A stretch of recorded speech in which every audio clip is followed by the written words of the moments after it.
जिजीविषेश्चतं समाः एवं त्वयि नान्यथेतोऽस्ति न कर्म लिप्यते नरे न कर्म लिप्यते नरे।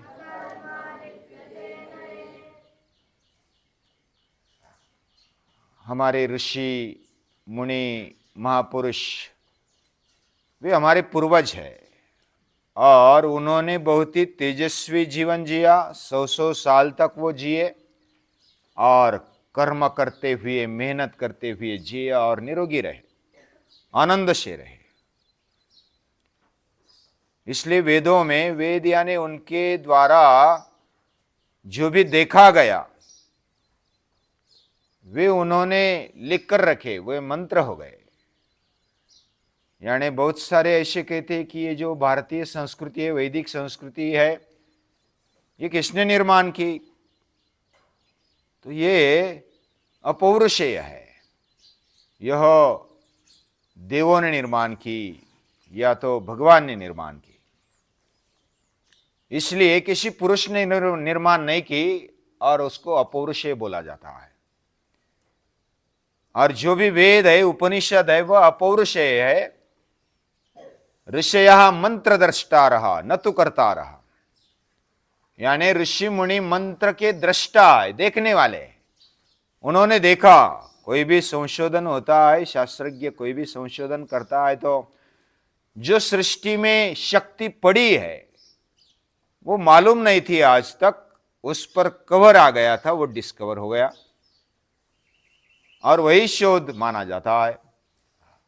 यानी शक्ति तो मूलतः है ही, उसका हमें पता नहीं था, उसको मालूम किया तो शोध हो गया।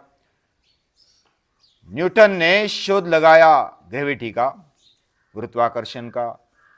क्या गुरुत्वाकर्षण पहले नहीं था? क्या शोध लगाने के पहले सफरचंद ऊपर जाता था? नहीं जाता था, वो तो था ही। गुरुत्वाकर्षण था, अलग अलग जो भी शक्ति है वो थी, है ही। उसको सिर्फ पता करना, वो देखा ऋषियों ने और फिर उसको लिख कर रखा। यानी मंत्र के कर्ता नहीं है वो, मंत्र के दृष्टा है। और ये दृष्टि हमें आनी चाहिए। और अपने जीवन में जब हम सृष्टि के बारे में, खुद के बारे में और सृष्टिकर्ता के बारे में जितना हम स्पष्टता से समझ सके, उतना समझने का प्रयास ही अभ्यास है, साधना है। पुराने काल की एक कथा है और उस कथा में भगवान ने, प्रजापति ने सृष्टि निर्माण की और निर्माण की करने के बाद सभी को सभी चीजें अच्छी तरह से बांट दी, उम्र भी बांट दी। उम्र बांटते समय मनुष्य, उसके बाद बैल, फिर वह कुत्ता और उल्लू यानी घुबड़, वो चारों गए थे भगवान के पास। सभी को समान समान उम्र बांट दी, सभी को समान समान यानी 40-40-40, सभी को 40 साल की उम्र। तो सभी ने नमस्कार किया भगवान को और आ गए घर पे। घर पे आने के बाद मनुष्य को लगा कि 40 उम्र में, 40 वर्ष की उम्र में क्या कर सकेंगे। बचपन और युवानी होते होते तो 40 वर्ष गुजर जाते हैं, तो 40 वर्ष में क्या करेंगे, क्या बचपन में रहेंगे, कितना काम कर पाएंगे, तो थोड़ा अधिक लेना चाहिए। लेकिन ऐसा तो अभी भगवान ने दे दिया तो एक्स्ट्रा कैसा दे देंगे, तो हम ऐसा उधार लेते हैं। वो गया बैल के पास मनुष्य, हे बैल दादा, तू तो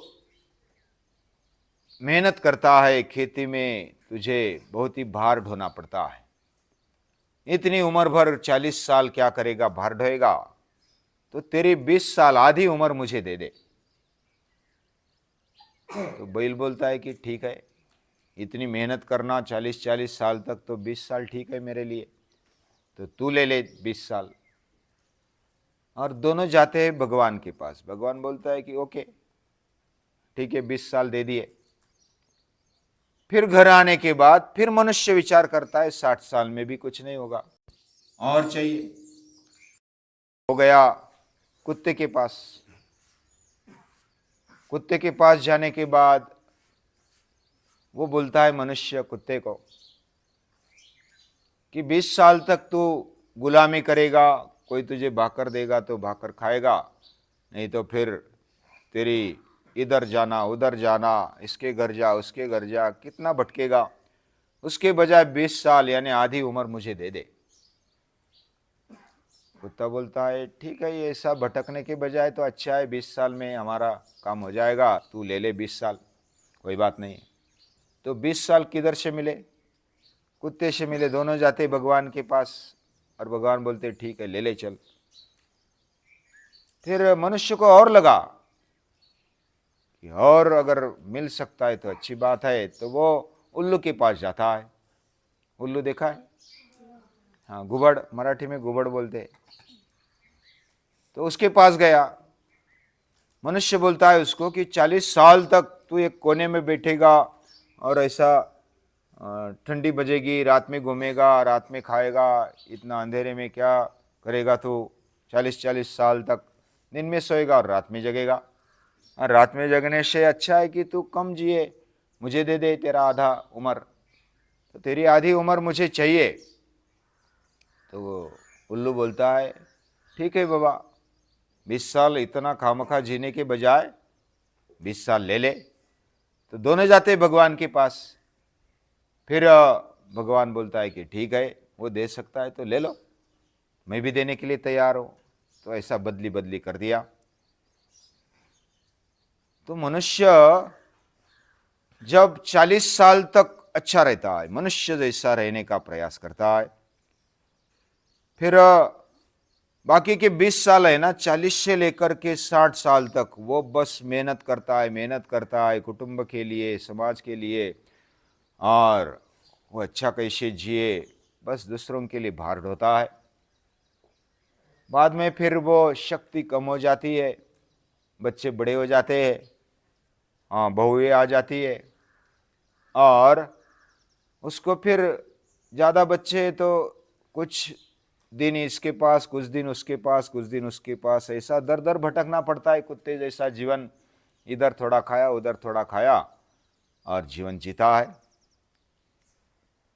फिर 80 साल के ऊपर वह पूरा जर्जर हो जाता है। वो बिछाने में बैठता है, चलना नहीं ठीक आता, काम करना ठीक नहीं आता, तो क्या करेगा?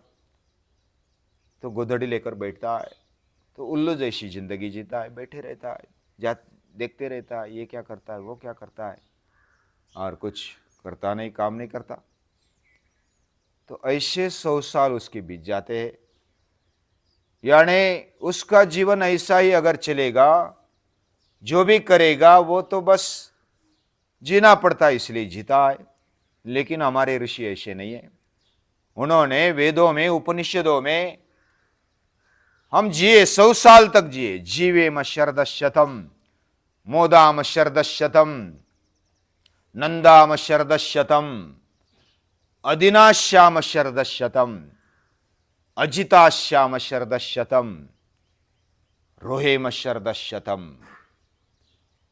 तो इस प्रकार अलग अलग तरीके से 100 साल तक हम जिए और एक पुरुषार्थ भरी गर्जना की है। हम ऐसे दीनहीन लाचार होकर नहीं जिएंगे। जीना है तो कैसा जिएंगे? कर्म करते हुए जिएंगे, मेहनत से पुरुषार्थ से जिएंगे। लाचार होकर जीना मुझे मंजूर नहीं। ऐसी वैदिक संस्कृति है, ऐसे उपनिषदों के विचार है। कुर्वन्नेवेह कर्माणि जिजीविषेश्चतम समा। 100 साल तक जीने की इच्छा क्यों है? कोई कोई तो मरते नहीं इसलिए जीते हैं, कोई कोई स्वार्थ के लिए जीते, भोग के लिए जीते हैं, कोई कोई बोलते हैं कि हमारे बेटे की शादी करवानी है, पोते की शादी करवानी है, तो जीना है। शादी तो ऐसे ही हो जाएगी, कोई ना कोई करा लेगा। लेकिन हमारे जीने में कुछ दम होना चाहिए। भगत सिंह जिए, शिवाजी महाराज जिए, राणा प्रताप जिए, लाचार नहीं हुए। जितनी जिंदगी मिली वो बहुत ही खुमारी से जिए, तेजस्विता से जिए। और ये तेज हमें मिलता है, हमारे अंदर वही तेज बैठा है। सूर्य का तेज है, सूर्य को भी जो तेज है, तेजस तेजस्विनामहम, भगवान का तेज है। उसी तेज के साथ हम जीते और हम उसके पुत्र हैं। हमें कर्म करने का अधिकार है और कर्म करना ही उससे एवं त्वयि नन्य न अन्यथा अस्ति, यानी तुझे दूसरा कोई चारा भी नहीं है। उपनिषद कहते हैं तुझे कर्म किए बिना दूसरा चारा नहीं। गीता भी कहती है नई कश्चित क्षणमपि जातु तिष्ठत्य कर्मकृत, कर्म किए बिना दूसरा कोई चारा नहीं। ये कर्मभूमि है। लेकिन क्या फिर ऐसे ही जिएंगे, भोग भोगते बोते खाते पीते बस हो गई जिंदगी? कर्म करना और कर्म करके ही जीना, और वो भी केवल लाचार होकर भोग के लिए जीना, ऐसा जीना हमारे ऋषियों को मंजूर नहीं, हमारे पूर्वजों को मंजूर नहीं। हम मर जाएंगे लेकिन जिएंगे तो बस पुरुषार्थ से जिएंगे, तेजस्विता से जिएंगे। ये बात जिसके जीवन में आ जाती है, न कर्म लिप्यते नरे, ओशी नर को कोई कर्म चिपकता नहीं। कर्म चिपकता ही नहीं है, कर्म का फल चिपकता है। जब फल की आसक्ति हमें होती है, फल का लालच होता है, हम ये करेंगे तो वो मिलना चाहिए, वो करेंगे तो वो मिलना चाहिए, और वो मिलने के लिए, प्राप्त करने के लिए, फल पाने के लिए लालयित हो जाते हैं और लाचार बन जाते हैं। जिधर लालयित या तो लालच आ गया, उधर लाचारी आ जाती है, और लाचारी आने के बाद तेजस्विता खत्म हो जाती है, गुलामी आ जाती है। ऐसे गुलाम बनकर जीने के बजाय हमें शान से मरना अच्छा लगता है। लेकिन मरना भी मंजूर नहीं, हम जिएंगे, पुरुषार्थ से जिएंगे। और क्या करेंगे? स्थिरई रंगई, सुबह की प्रार्थना में ये वेदों के मंत्र है। स्थिरई रंगई, स्थिर अंग से, स्तुष्टुवांसस्तनु भी, इस तन से, इस शरीर से स्तुष्टुवांसा, स्तुति करते करते किसकी? व्यशेम देवहित यदायु। ये जो आयुष्य है ना, कैसा जिएंगे? देवों का कार्य करते करते, उनको सहाय्य करते करते। जैसे सूर्य को सहाय्य करने का मतलब क्या है? वायु को सहाय्य करने का मतलब क्या है? जल को सहाय्य करने का मतलब क्या है? सूर्य को सहाय्य करेंगे मतलब हम सूर्य जैसा जिएंगे। सूर्य जैसी शुद्धि करता है पूरे सृष्टि की, पूरे सृष्टि को ऊर्जा देता है। अपने जीवन से वो सभी को मदद रूप होता है, मार्गदर्शन करता है। हमारा जीवन भी ऐसा बने जो सभी को सहायभूत हो, सभी के लिए प्रकाश देने वाला हो। ऐसा मार्गदर्शक जीवन हम जिएंगे तो सूर्य को सहाय्य करते हैं। और यही गीता कहती है परस्परम भावयंता श्रेय परमवाप्स्यथ, देवान भावयतानेन ते देवा भावयन्तु वह परस्परम भावयंता श्रेय परमवाप्स्यथ। ऐसे महापुरुष जिए, ऐसा ही जीना, ये हमारे ऋषि कहते हैं। हमारे ऋषि तेजस्वी है। उन्होंने जो ऐसा तेज भरा देखा, उन्होंने वो लिख कर रखा। और इसलिए बोला जाता है ऋषया मंत्र दृष्टा रहा, न तू करता रहा। उन्होंने जो बात देखी वो लिख कर रखी, वे वेद हो गए। और हम जिधर रहते वो वैदिक पाठशाला नाम है ना। वैदिक पाठशाला मतलब वेद के विचारों से चलने वाली ये पाठशाला है, ये गुरुकुल है। हमारा जीवन तेजस्वी होना चाहिए। लाचारी भरा, दीनहीन और हारने वाला जीवन नहीं होना चाहिए। अजिता श्याम शरद शतम, जिएंगे तो न हारते हुए जिएंगे, जिएंगे तो दीन न बनकर जिएंगे, आनंद से जिएंगे और सतत विकास की ओर जाते जाते जिएंगे। और इसमें ही मजा है। ऐसी मजा लेने वाले, आनंद लेने वाले, ऊंचा आनंद लेने वाले केवल भोग के पीछे, लालच के पीछे लगने वाले स्वार्थी जीवन जीने वाले हमारे ऋषि नहीं, हमारे पूर्वज नहीं है। हम भी वैसा जीवन जीना चाहते हैं और ऐसे ऋषियों को, मुनियों को प्रेम भरा, भाव भरा नमस्कार।